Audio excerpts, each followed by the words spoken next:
و مکه آورده می شود. نگاه کردن که علی دستهاش بسته و به خانه کعبه آوردش می‌شود. گفتن چی شد؟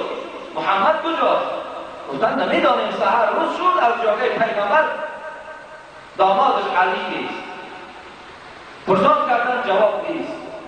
ابوجهل که بسیار آدم درشت سخن بود، بسیار قهر که داشت، دوام به سوی خانه ابوبکر آمد. دختر ابوبکر در خانهش بود، اسماء بود. وقتی آمدن فریاد زد ابوبکر. از داخل حضرت اسماء بیرون آمدن. گفتن لبیک. پدر کجاست؟ گفت نمیدانم. نمیدانم. ابوجهل که میگه بسیار تنومند بود، اسماء میگوید چنان یک ضربه سخت که در پیش برم زد که قسم به خدا گوشوارها از گوشم پرید. به خاطر که تو سیر پدر نمی‌پوشانی، به خاطر تو نمی‌گویی که ابوبکر در کجاست. خلاص در حال ابوجهل امر کرد تمام سرحدها بسته شود. هر یک راهی که به سوی مدینه می‌رود همه راهها را بندید. راهها بسته شدند. چی می‌دانند که راهی که خدا می‌کشد او راه دائم شده است.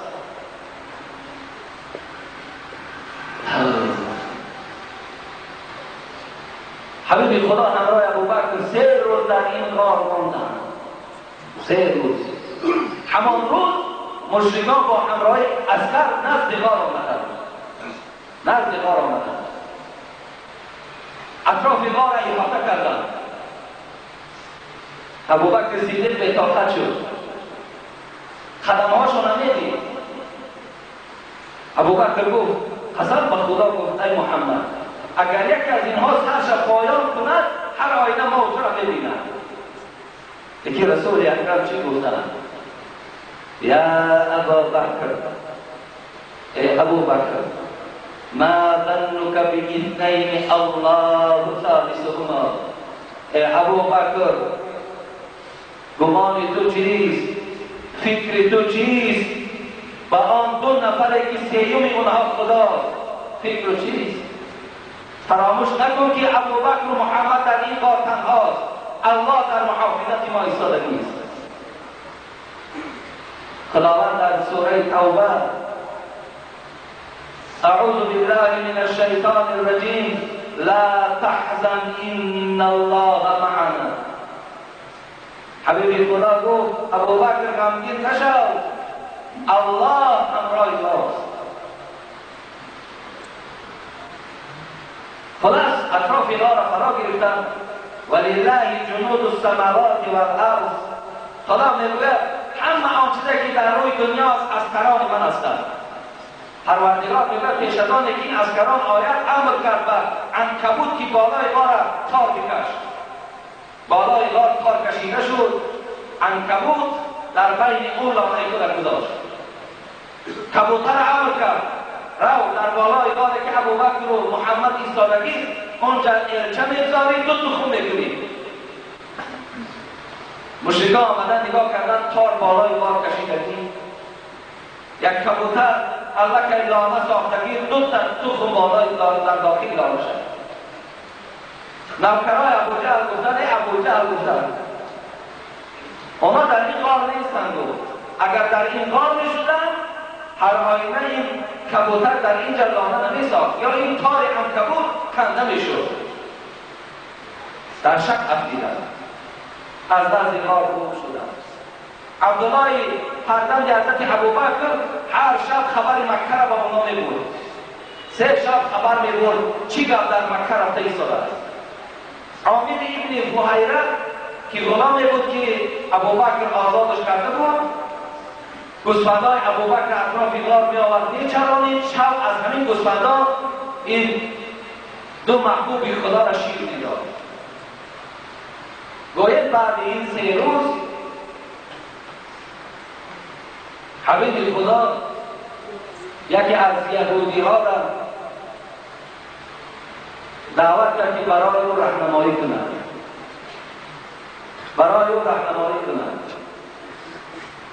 اونها را تا مدینه برده رساند.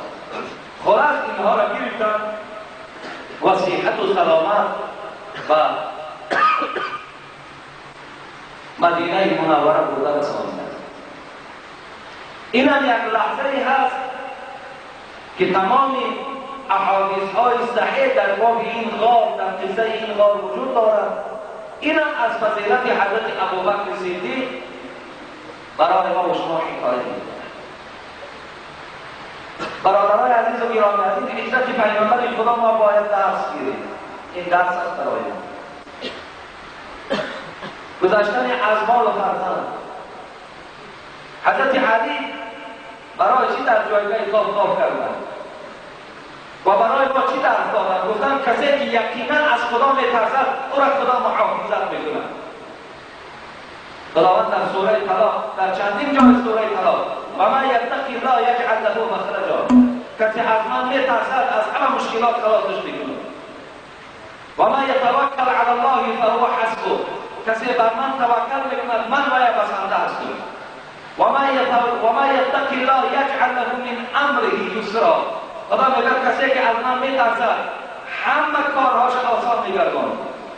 و من یتقی الله یکفر عنه سیئاته و یعظم له اجرا، خدا میگه کسی از من میترسد همه گناهاش نابود میکنه و برای بهترین پاداش نصیب میگرداند.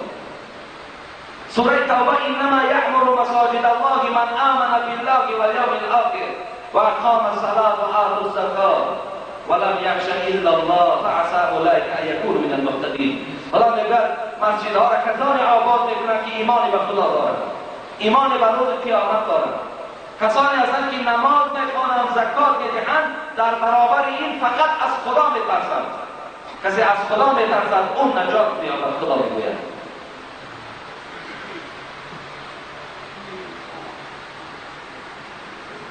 خلاص ابوبکر صدیق رحمت الله علیه بسیار خدمتاش شایسته است. سوالهایی که پیش من از که ضرورت دارم برای جوابش که من جمعه گذشته برای شما بیان کردم و جمعه آینده خدا خواسته باشم من در باب تهمت حضرت عایشه صدیقه که اینم گویم یک غم و یک دقت برای حضرت ابوبکر خواستن دشمنا بیارن که ابوبکر صدیقه خواستن غمگین کنن، خواستن شرمنده در پیش خودش کنن. حضرت عایشه صدیقه را تهمت به زنا کردن. چگونه حضرت عایشه را تهمت به زنا کردن، چگونه حضرت عایشه نجات یافت از این جمعه آینده من برای شما از قصه حضرت عایشه هم بیان میکنم و این بود باشد از چند سوالی که از من جواب اینا را گویم. السلام علیکم و آقای حاجی، در حق برادر من علی شیر یک دعای شفا کنید. التماس خداوند شما را مترحم باشه. یک برادر من علی شیر بیمار هستند. خدای مهربان این برادر ما علی شیر شفای کامل و شفای عاجل خدا نصیب کنه. السلام علیکم برادر شیرین گفتار ستاره دین اسلام حاجی میرزا. من مادر 4 دختر میباشم و پسر ندارم، ولی دخترهای خود را بر روزه نماز قرآن خوان کردم و از شما دادر عزیز خواهش میکنم که در حق من و دخترهایم دعای کنید. من هم از درگاه خدا طلب آن را دارم که دائما تن شما صحت و زبان شیرین شما، لفظ خوب شما برای ما مادرها دعاگوی باشد و این مبلغ ناچیز را اگر برای آبادی این خانه خدا قبول دارید ما خرسند میشویم. با سلام اپی شما، اپی زیبا. دیروز ما با این مادر ما اینجا ملاقات داشتیم.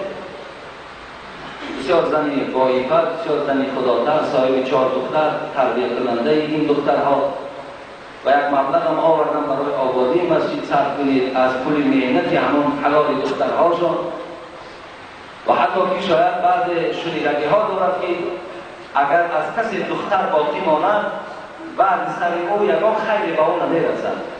بسیار باور کنید این فتواهای همون کسانی هستند که در اسلام فقط زیانشان میرسد، فایدهشان نمیرسد. حبیب خدا من عال جاریتین حتی تبلغ جاء یوم القیامة انا و هو کهاتین.